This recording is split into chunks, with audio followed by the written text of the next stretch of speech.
Bro కొంచెం భయం వేస్తుంది, మీరు అరద్దు. బ్రో వెలుగు కావాలంటే వెలిగించాలి కొవ్వొత్తు. మా డైరెక్టర్ అశ్వత్ మారిముత్తు. ఇక్కడ పోస్టర్ చూసాను ఇప్పుడే. అయ్యా ఇదే బ్రో. సముద్రంలో వెళ్తుంది బోటు. అనుపమాని చూస్తే ప్రతి ఒక్క కుర్రోడికి పెరిగిపోతుంది హార్ట్ బీటు. అవునా కదా బ్రో? పెయింట్ వేయాలంటే ఉండాల్సింది బ్రష్. పెయింట్ వేయాలంటే ఉండాల్సింది బ్రష్. కయాడు లోహర్ ఇప్పుడు మనందరి కుర్రోళ్ళకి యాడ్ అయిన ఒక క్రష్. బ్రో ఆలోచించావని అంటారు థింకరు, మన ముందున్నారు హరీష్ శంకరు. బ్రో వాళ్ళు సినిమాలు తీస్తే కలెక్షన్స్ కొండవు స్పీడ్ బ్రేకర్స్, వాళ్ళే Mythri movie makers. Bro bro really okay bro. పేదవాళ్ళకి ఇస్తారు రేషను. ప్రదీప్ రంగనాథన్ యూత్కి ఒక ఇన్స్పిరేషను.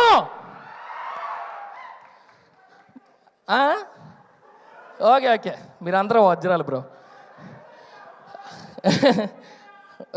నేను ఈ ప్రిపేర్ అయిన ఏదో చెప్పా, ఇప్పుడు నార్మల్గా మాట్లాడతా, భయపించద్దు ప్లీజ్.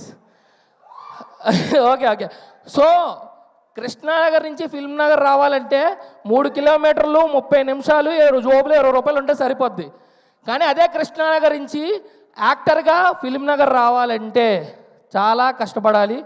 ఆ కష్టం మర్చిపోవాలంటే ఏదో ఒక ఇన్స్పిరేషన్ ఉండాలి. ఆ ఇన్స్పిరేషన్లు రజనీకాంత్ గారు కానీ, చిరంజీవి గారు కానీ, రవితేజ గారు కానీ చాలామంది హీరోలు ఉన్నారు. అలాగే ప్రజెంట్ యూత్కి మీరు ఒక ఇన్స్పిరేషన్ అయ్యారన్న. Really thank you so much. And మీరు యూట్యూబ్ నుంచి ఫిల్మ్ మేకింగ్ నేర్చుకున్నారు, కానీ నేను ఈ మూవీలో యాక్ట్ చేసేటప్పుడు మీ నుంచి చాలా నేర్చుకున్నానన్న. Thank you so much. Okay వస్తున్నా. సో ప్రతి ఒక్క కుర్రోడు క్రష్తో టెంపుల్కి వెళ్ళి టెంకాయ కొట్టాలనుకుంటారు. ఎలాగో మీ ప్రతి మూవీ కూడా హిట్ అవ్వాలని నేను అలాగే అనుకుంటున్నాను sir. Really thank you so much. ఒక్క నిమిషం బ్రో, మర్చిపోతున్నా. తమిళ్ కదా మనకు రాదు, అప్పుడు డైలాగ్లే చాలా అటు ఇటు మర్చిపోయా. కానీ మర్చిపోయినప్పుడు కూడా నాకు రియల్లీ చాలా సపోర్ట్ చేశారు అన్న అశ్వత్ మారిముత్తు అన్న. థ్యాంక్ యూ సో మచ్ అన్న. మనకు తెలుగులోనే మనం కొత్త, అలాంటిది తమిళ్ అంటే చాలా కొత్త, కానీ చాలా సపోర్ట్ చేశారు అన్న. నేను భయపడుతున్నా డైలాగులు చెప్పగలనా నేనా, లేదంటే ఏదైనా ప్రాబ్లం అయితే మళ్ళీ తిడతారేమో అని ఒక భయం. కానీ అన్న నువ్వు చేసేస్తావు అబ్బా, నో ప్రాబ్లం అని చెప్పి, ఇది తమిళ్లో అన్నారులే, తెలుగులో మీకు అర్థమయ్యడం అని చెప్తున్నా. సో అలాగన్నారు. మన దగ్గర టాలెంట్ ఉంది, సపోర్ట్ చేయమని పేరెంట్స్ని అడిగినా కొంచెం ఆలోచిస్తారేమో, కానీ అశ్వత్ మారిముత్తు ఆలోచించరు. రియలీ దట్ గ్రేట్ పర్సన్ అన్న.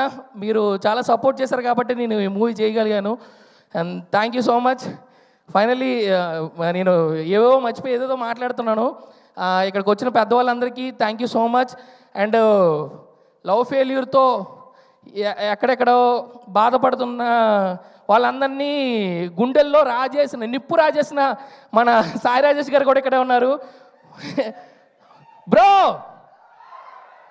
ప్రతి ఒక్కరికి ఆకలి తెరాలంటే ఉండాలి బన్ను. నా ముందున్నారు బ్రో ఎస్కేఎన్. సో ఇలాంటి గొప్ప ఎందరి ముందు ఇక్కడ ఎలా మాట్లాడుతుంటే చాలా హ్యాపీగా అనిపిస్తుంది, మాటలు తడబడిపోతున్నాయి. సో చివరిగా ఒక మాట,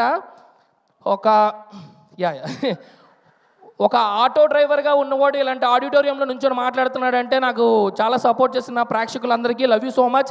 నేను చేసిన చిన్న క్యారెక్టర్లైనా దాన్ని ఎంజాయ్ చేస్తూ మీరు నాకు సపోర్ట్ చేశారు, అందుకని ఈ పొజిషన్లో ఉన్నాను. ఇంకా మీరు నాకు సపోర్ట్ చేయండి, ఇంకా మంచి క్యారెక్టర్స్ చేస్తాను. అండ్ ఒకటి మర్చిపోయాను బ్రో, గవర్నమెంట్ ఆఫీసుల్లో ఉంటారు క్లర్క్స్. ఏజిఎస్ బ్యానర్ పెద్ద సినిమాలు చేసి చాలా మంది కళాకారులకు ఇస్తుంది works. So thank you so much. Thank you so much అండి. వాళ్ళ డిమాండ్లకి ఏం తక్కువ లేదు, ఎన్నో అడుగుతున్నారు చూడు. Thank you so much. So మొత్తానికి ఆయన చేసిన సినిమాకే ఆయన రివ్యూ ఇచ్చే స్టేజ్కి వచ్చేసారు.